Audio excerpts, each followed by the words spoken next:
Hey guys, welcome back to my channel. It is me, Heather V Denture Diva. I hope you guys are doing okay. I wanted to make this video on, I get asked the same stuff a lot, and I wanted to make a video of what you should know when you get into this journey to prepare you and what to look for to find a dentist, what questions to ask, what are the best things to use. I'll probably make a couple parts of this so this video isn't too long. But if you guys like my channel, don't forget to hit subscribe, guys, and click that bell button and click all. So many people don't like the fact they miss my lives or some of the videos that popped up that they wish they saw. So you've got to click that bell button and click all, because if not, you'll just get highlights. And you'll know way after the fact, miss giveaways, miss lives, and it'll suck. I also have a second channel, Inside the Mind of a Diva, which I got to put more on it. But it's basically what you go through, how to know if you have an autoimmune disease, health, skincare, anything that makes me up, and makeup. That's all on that channel. It's very new, and I think I'm going to be doing a huge giveaway on there. So if you want to get involved, men and women, get up in there. So the first steps when you first get this done, guys, is you have to make sure you find the right dentist and what to look for in a warranty if they give you one. So I've seen quite a bit when people just settle for any dentist, and their warranty, if they have one, indicates you're only allowed to have 1 or 2 soft relines for the first year of extractions, which is awful. You will have a shitty denture journey because you're not allowed to do your own work when you have a warranty, which means you can't do your own soft relines. So when your denture gets so massively loose where it's actually falling out of your mouth, they won't do a soft reline. You should be doing a soft reline once a month to once every 2 months, depending on your rapid shrinkage. But rapid shrinkage for the first year is ridiculous. Like, you can, when you get your permanent denture, after 1 year, you should be getting your permanent denture, not 6 months, but 1 year. You can literally put your immediate, your permanent denture inside your immediate denture. That's how much gum shrinkage you will have. So I always tell people you want to go see a few dentists. First, you want to check their vibe. Like, if your gut feeling, if they're rude, disrespectful, walk out, because they're not going to be helpful at all in this journey. You know, you want to ask them if you're going to get Novocaine or sedation. If you get sedation, you're most likely going to be seeing an oral surgeon, not even the dentist, because oral surgeons automatically always put people out because they don't want to deal with it. They don't, so they just knock everybody out. I had Novocaine with both my top and bottom. You don't feel anything. I mean, I did for my top, but I had sepsis, so it is what it is. If the infection was too bad, the Novocaine didn't work. Like, I mean, no, it was bad. I was on freaking clindamycin for 5 months. That's how bad it was. And it was going into my neck. It was ridiculous. But I've noticed dentists, you know, they might know the mechanical part of having dentures, but they don't know what it's like to have dentures. So they don't really know the best products. The products that they get to just give out to people are just people that are companies that are just giving the products for free for trial size to give away and promote their product. So it's not necessarily going to be good products. Like Polygrip, it's not a great product at all. Polygrip takes forever to dry. It does not hold well. It does not last long. So that, flat off the bat, I'm going to tell you, don't even bother with Polygrip. It's awful. People use their powder more than anything, but Fix-It powder is better. I used to use Polygrip for like 1.5 years until I tried Fix-It powder. I was like, let me see the difference. There actually is a big difference. So definitely give that a shot. For the first month when you get extractions, guys, you can't use adhesive at all. Your gums, your sockets have to heal. If you rip off that skin, you dislodge a clot or do anything, you're going to end up a dry socket. Normally, dry socket on average happens the first week of getting extraction. Some people are very prone to it. I know somebody who literally every tooth they got, they've had dry socket because they're prone to it. And they weren't a smoker. They didn't even use a straw. So first you want to check your dentists out. You want to go for a good vibe. If you like the dentist, if they're caring, if they talk to you with respect, and check the warranty. If the warranty is like you can have unlimited whatever you want, like soft reliners done, adjustments are always free whether you have a warranty or not. But yeah, always check the vibe and do all that. Questions to ask. I mean, honestly, you can ask your dentist whatever you want, but are they going to give you something that a denture wearer would understand? Probably not. What I think dentists should be doing is giving you a handout. You don't even have to talk to people. Just hand out a piece of paper that what to expect your first month. The first 2 weeks when you have immediate dentures and get extractions are extremely painful. It is, because your mouth is healing. So the swelling, whether you have a denture or not, is going to suck. Especially when you do have a denture, an immediate denture, it's tight and it hurts to take your denture in and out. But there are things, hacks you can do. Like take ibuprofen 30 minutes before you take it out. It will reduce the swelling and make it easier for you to take them out. Salt, warm water rinses 4 to 5 times a day for the first 10 days. Helps heal, disinfect. You have to do it. I recommend sea salt because it has the most health benefits other than just regular table salt. But there's so much involved in getting this done. And I tell people, listen, if you don't have a positive mindset and you're going to dwell on everything, because everything in the denture world, guys, you've got to understand, is every fixable. Completely fixable. So even when I even wrote just in my support group, in the beginning, I was negative and I dwelled on everything. And when you have a negative mindset, negative is going to happen. It's gonna. Because nothing good ever came out of something bad. I mean, you could try to take something bad you go through and find a positive inside of it, like it builds you to be stronger. The first month is probably the hardest with going through this process because you're new. Talking, a lot of people say they have a problem talking, but most people stop talking the second they get immediate dentures because they don't like the way they sound or whatever it is. But if you read to yourself, like if you go in your own room and you read out loud to yourself 30 minutes twice a day, your speech comes back in a couple days to a few days. So speech is the easiest. I've noticed that when people say they gag, it's only 10% of patients where a dentist screwed up their denture. Because when you have your denture, the acrylic should stop at the back teeth. But some dentists made extra, which that can be taken down. But just because you gag doesn't mean you should get rid of your palate or adjust so much that you lost suction to your denture. Because even the best people, if you constantly read, oh, this person gagged, this person gagged, this person gagged, psychologically, you're going to make yourself gag. Plus, your body's going to reject something that's new in your mouth.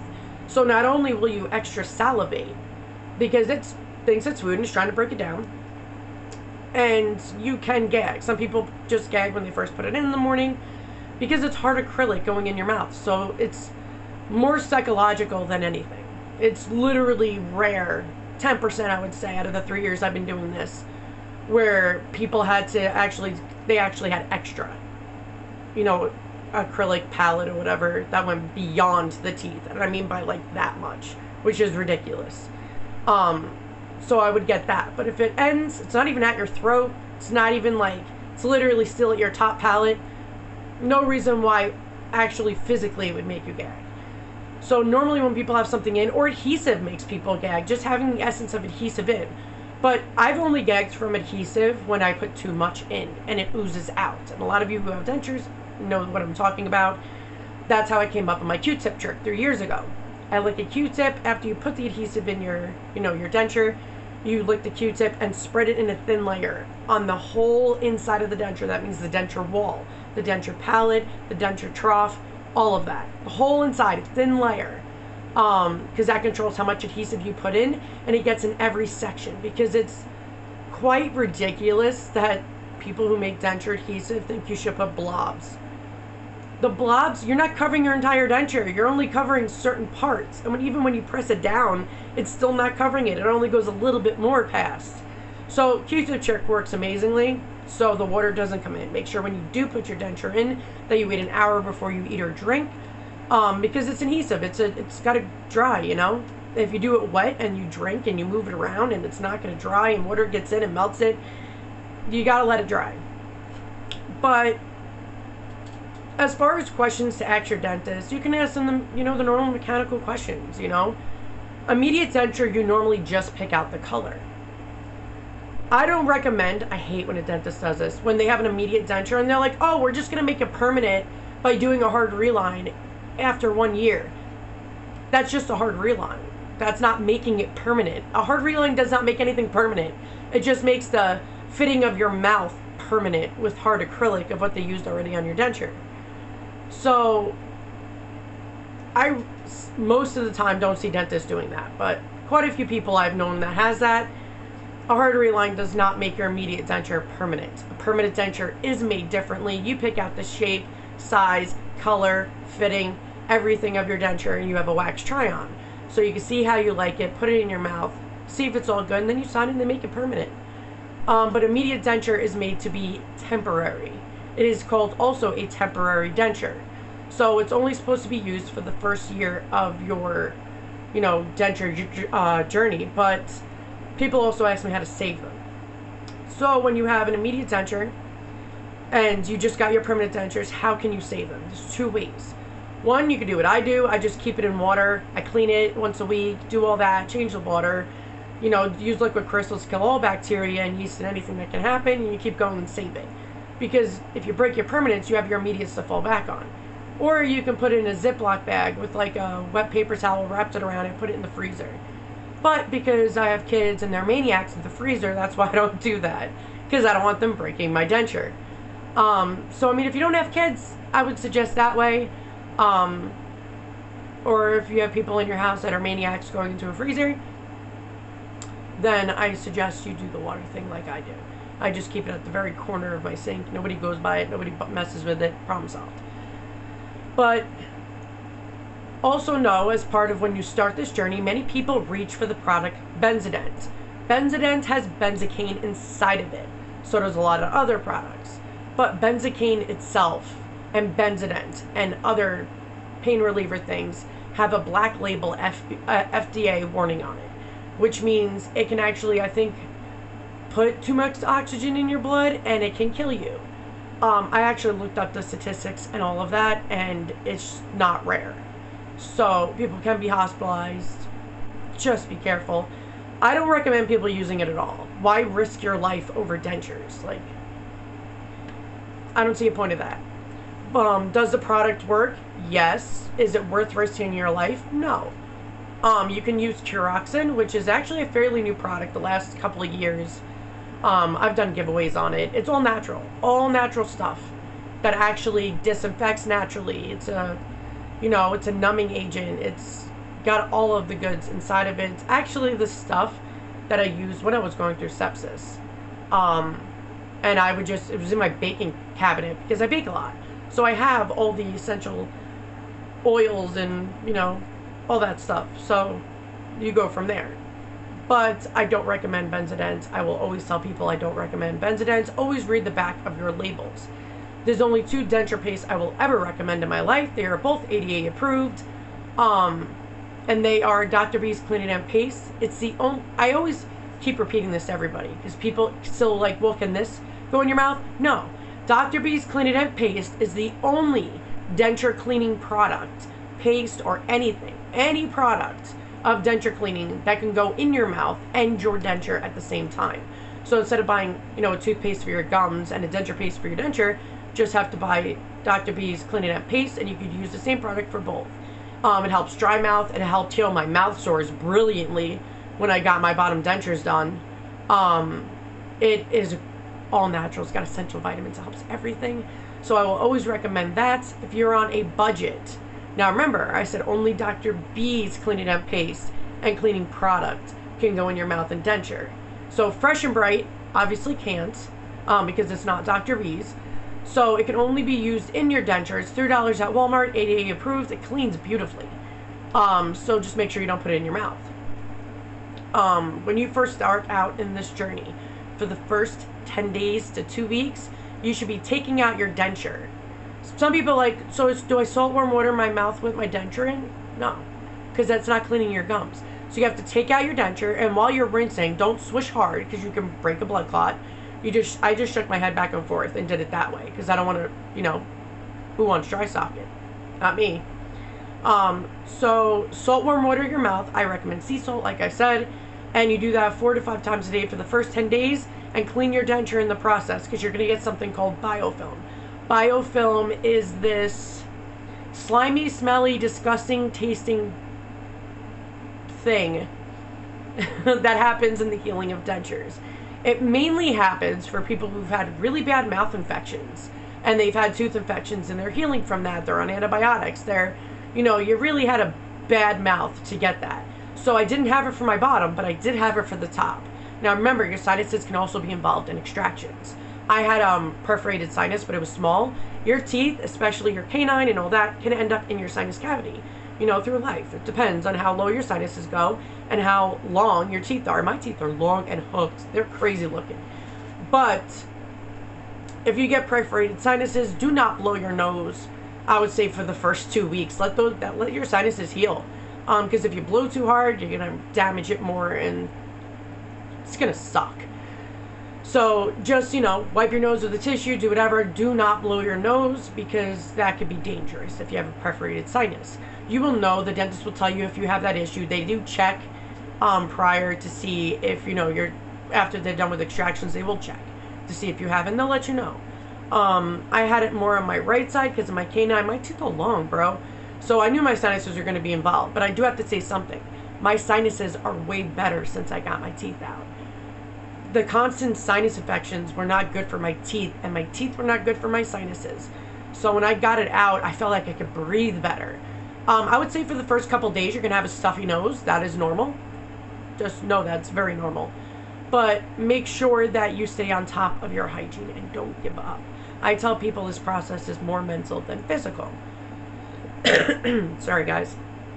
But you have to remember, you're not going to get positive out of a negative. If you have a negative mindset, you're not going to have a positive journey. Every denture issue is fixable. The first month, yes, you can't use adhesive and a soft reliner. And if your dentist did a bad job doing your dentures, if your denture's loose, especially the first month, is an indication they didn't do a great job doing the fit of your denture.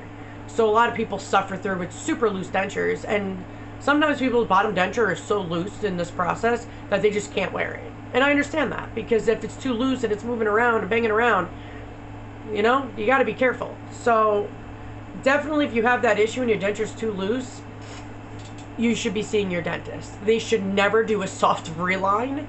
I've seen people get a soft reline done the first day of extractions. How are you doing something like that with a bloody mess and you're putting chemicals on it?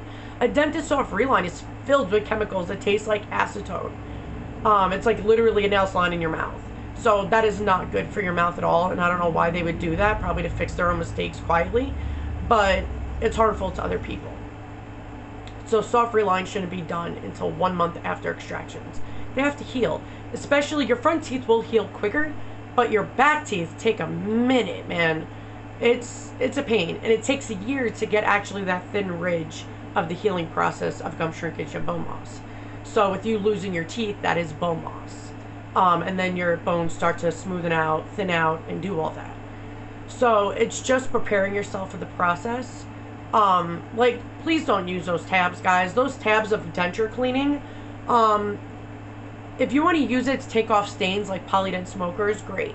Do not use it to try to actually clean your denture, because it only kills odor-causing bacteria. So it'll freshen your denture, great. But it's not actually going to kill bad bacteria or thrush that is commonly known for denture wearers and any of that. So Dr. B liquid crystals is the only thing on the market that actually does that. And it's crazy that it took me, like, I knew of Dr. B when I was about 300 subscribers in, way early in my journey. And I was grateful that I knew early. But how the hell the world doesn't know that all the other shit they're using on their denture is not actually, it's like they're psyching you in your mind. They're like, odor causing bacteria, 99.9%. But they don't show you the odor causing. Like they do, but in small print, and like they try to get to you that way. It's bad bacteria, staph, strep, you know, E. coli, he kills that too. It's Dr. B's liquid crystals is better. I do often giveaways for them. I just love their products, and I think that it's a great idea for me to give them out. By the way, I don't get paid by anybody. I do not have a sponsor, because YouTube, when you're sponsored by somebody, you have to put it in your videos. So you'll see sponsored somewhere. If people don't do that, they will find out and they will get in trouble. So I do know there's a couple of people out there that don't say anything, but they're supposed to. Because they can get in severe trouble for that. It is part of the rules. But I just do this because I want to help people. You know, you only really get money from YouTube if you are sponsored. And I like to keep my channel as real as possible. I've had companies that I didn't like their products get a hold of me, ask me if I want to be an advocate and get paid. And I'm like, nope. I'm like, why would I want to do that if I don't recommend or like your product? I'm not a sellout, dude.